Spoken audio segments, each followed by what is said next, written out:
Welcome to the Rim Break Rodeo. We hope this video helps.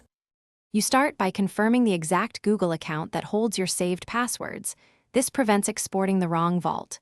Once signed in, go directly to Passwords. Google, Com or Open Chrome settings passwords. Make sure you have a secure destination ready, such as an encrypted USB or a protected folder on your local drive.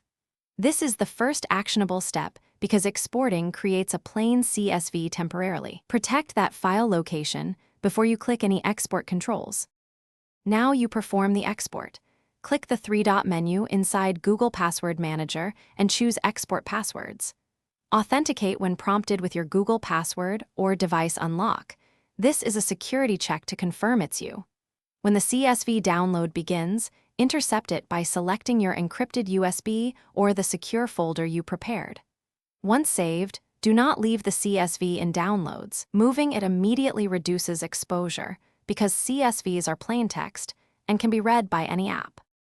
Finish by importing the CSV into your chosen password manager if you want an encrypted long-term copy, or keep the CSV on encrypted storage for offline backup.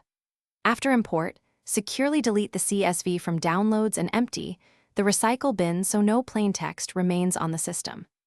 If something goes wrong, like an import error, verify the CSV format and re-authenticate with Google. Also ensure the export completed fully. Make sure to re-enable sync settings or password locks to maintain ongoing protection. Thanks for watching. Consider subscribing if we helped you.